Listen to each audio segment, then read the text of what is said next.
The day 3 police cruisers came screaming up my driveway at sunrise, sirens blaring, gravel exploding under their tires was the day I knew this wasn't just a neighborly dispute anymore. The HOA president had actually called the cops on me for trespassing on my own land. And while she filmed me from her spotless white Range Rover, smirking like she'd finally cornered me, she had no idea I was the one holding the keys to her entire kingdom.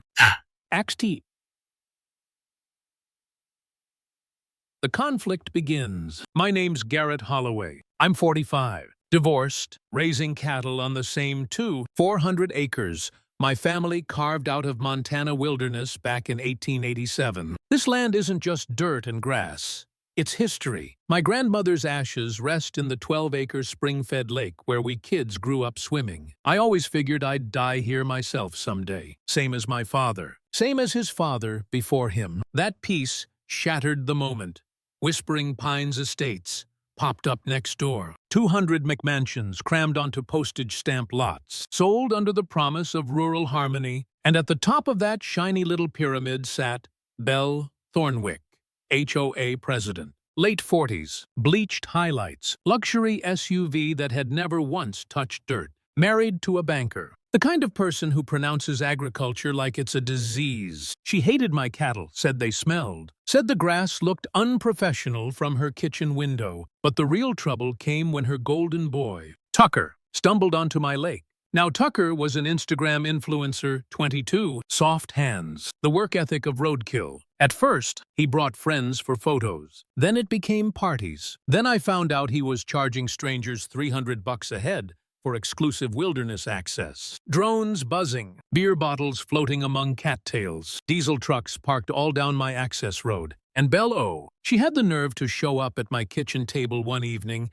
with a manila folder full of forged documents.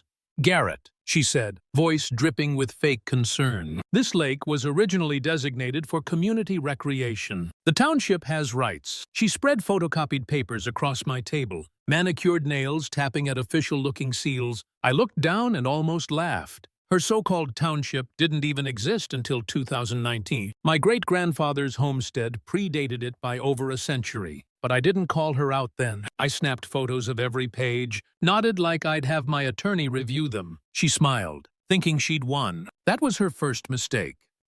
Act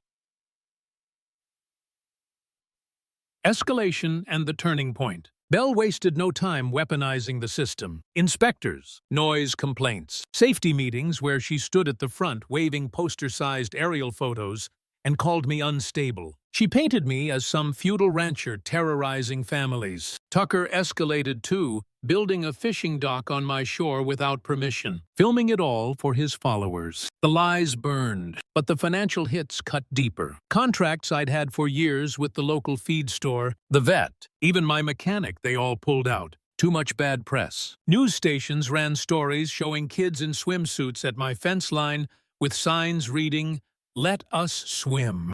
And then came the worst one Saturday night. Tucker's Free the Lake party drew 200 strangers. They left behind scorched pasture, shattered fences, cattle scattered, 40 acres burned by fireworks. That night, standing in the smoke of my ruined field, I felt something break inside me. I thought maybe she's right. Maybe I am the problem. I mean, every headline made me the villain. My neighbors, some of them old friends, were signing petitions calling me a danger to the community. And for the first time in my life, I actually considered selling out, walking away from the land.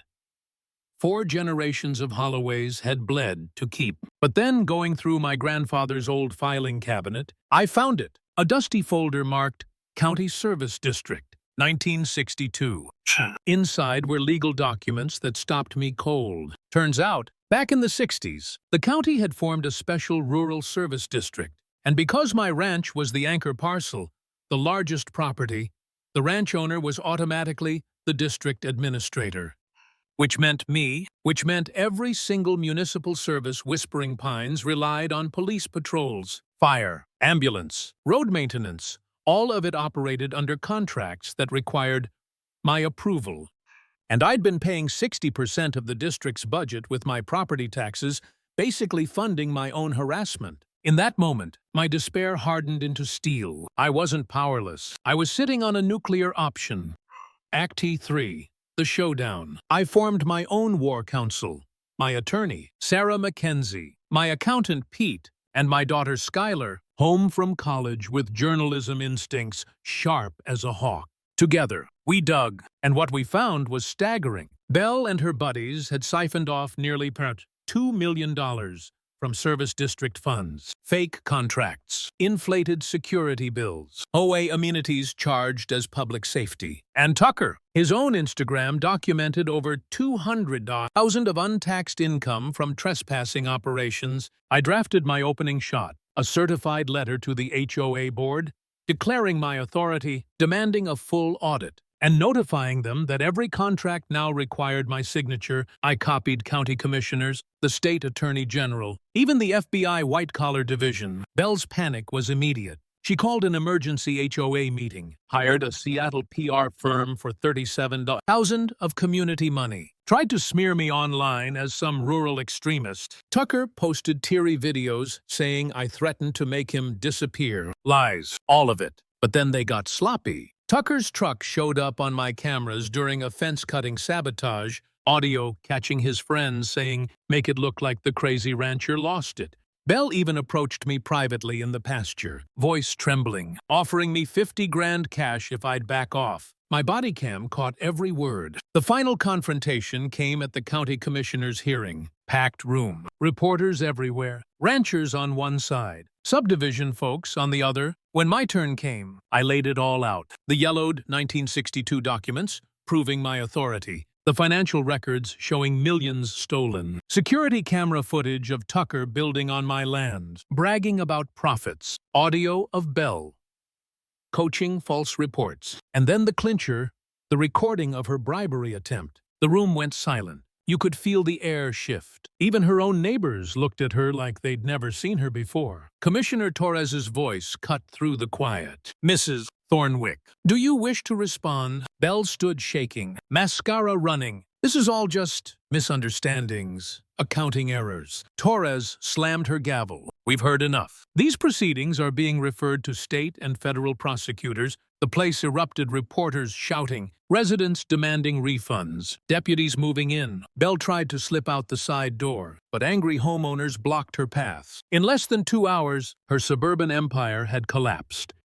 Ending. Belle was later sentenced to federal prison. Tucker's social media empire crumbled under fraud and tax charges. The HOA dissolved half its board. And me, I didn't celebrate. I didn't smile. I just stood on my porch at dawn the next morning, sipping black coffee, watching the sun light up the same lake where my grandmother's laughter still seemed to ripple across the water. Because sometimes justice doesn't look like victory. It looks like survival. Final lesson, one line. Never mistake kindness for weakness, because some of us know the law better than the bullies who try to bend it.